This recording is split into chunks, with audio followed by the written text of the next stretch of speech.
Nous sommes maintenant à l'étape 7B, c'est-à-dire le réchauffage de la section de réaction. Donc cette partie-là est assez simple. On va se retrouver ici, n'est-ce pas? Et ce qu'on va faire, c'est chauffer les 4 réacteurs et les amener à 450 degrés Celsius. À un taux évidemment qui permet de respecter la dilatation des tubes du four. On va aussi par le fait même produire beaucoup de chaleur, puisque je vous rappelle qu'on est en recirculation, on n'a toujours pas de naf qui vient refroidir nos fours. Il va donc falloir aussi augmenter le tonnage tel que lui ici à 1700 tonnes par jour. Le reste de l'étape est en lien avec la vapeur, on le verra dans un instant. Si on commence par voir où étions-nous rendus, donc à la fin de l'étape A, où étions-nous si on regarde la vue d'ensemble, on remarque très bien que on est maintenant avec des ouvertures de 5% sur chacun des fours, ce qui était la fin de la A. On n'a toujours pas dépassé 400 degrés Celsius. On est dans la préchauffe des fours ici. C'est à l'étape 7B à la fin de la 7B qu'on va dépasser. On avait aussi augmenté le tonnage, je vous le rappelle, pour permettre évidemment cet apport de chaleur-là supplémentaire. Moi, à la fin de l'étape, j'étais autour de 1200 tonnes par jour. Je vous rappelle que le minimum était 1000 pour que le système d'entrebarrage ne fonctionne pas. Le ballon au LC5 se vide toujours, un peu plus bas qu'il l'était lors de l'étape 6. Le séparateur de ballon est toujours à 200 kPa. On va d'ailleurs le monter pendant l'étape 7B à sa valeur steady state, c'est-à-dire 310 kPa. Pour le reste, il n'y a pas grand-chose à dire. On pourrait regarder la pression des brûleurs. J'ai tenté de ne pas avoir de pression trop astronomique pendant les SAP-SETA, ce qui est assez réussi si vous regardez. Je n'ai qu'un brûleur qui est à 100 kPa. On voit que le tirage est encore nettement au-dessus de son point de consigne puisqu'on n'est pas en automatique. On est au démarrage du four. On va attendre un peu plus tard de mettre ça en auto. J'ai un excès d'oxygène qui est largement suffisant. J'en ai même trop, mais c'est exactement ça que je veux. 2,86% d'oxygène pour permettre de démarrer mes fours et de ne pas me retrouver avec un manque d'oxygène. Et pour les autres, ça faisait plutôt partie des autres étapes. Donc, commençons à regarder un peu à quoi tout cela va ressembler. Donc, essentiellement, on vous dit ajouter le débit d'hydrogène recyclé à la valeur suggérée, 1700 tonnes minutes. Pour ce faire, bien, vous allez aller au Recycling Compressor, la page Recycling Compressor, et évidemment augmenter le HC 496. Vous pourriez aussi évidemment utiliser la vue d'ensemble, ce qui est à mon avis préférable, augmenter ici et faire en sorte que vous soyez à 1700 tonnes minutes tel que lu à cette plage-là. N'oubliez pas qu'à partir de ce moment-là, il serait important que la FOD 323 et la 602 soient complètement ouvertes, bien sûr. L'autre chose que vous allez faire, ça va être d'augmenter la température des fours. Donc, allons à un des fours et ce sera évidemment la même chose pour l'ensemble. On vous dit d'augmenter doucement, c'est-à-dire avec le TC 30, en l'occurrence pour le four 301, et d'augmenter cette température-là jusqu'à 450 degrés Celsius. À partir de 400, vous pourriez toujours le mettre en automatique si ça vous dit. Mais bon, vous pouvez aussi le faire en manuel, le monter très doucement. Bien sûr, n'oubliez pas que ces fours-là sont particuliers. Deux éléments.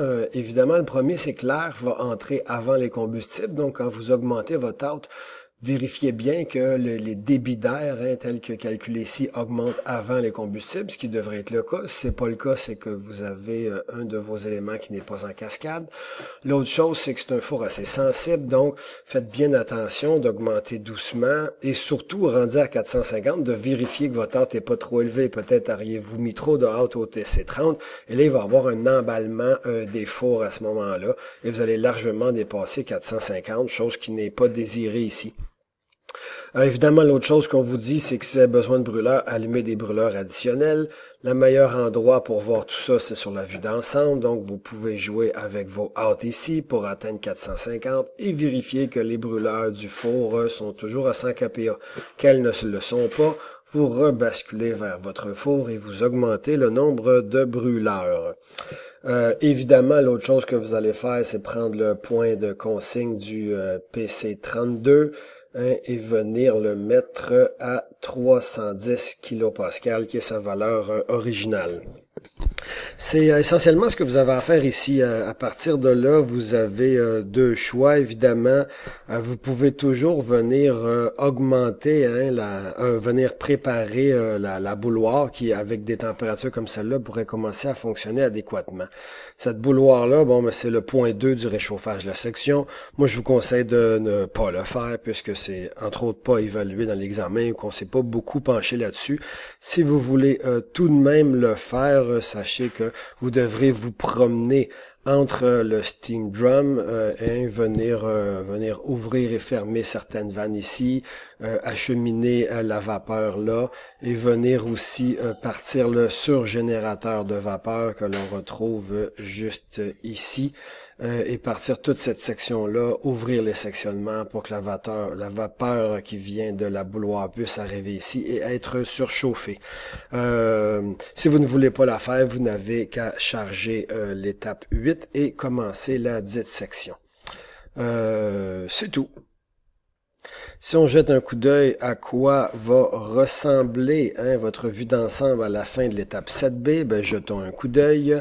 Mon niveau séparateur est toujours en train de baisser puisqu'il y a une évaporation constante dans le ballon. Ballon qui, je vous rappelle, est ici. Je recircule de plus en plus d'hydrogène, donc mon ballon a tendance à baisser. On peut aussi, si je retourne, remarquer que je suis maintenant à 310 kPa. J'ai gardé un out qui m'apparaît acceptable.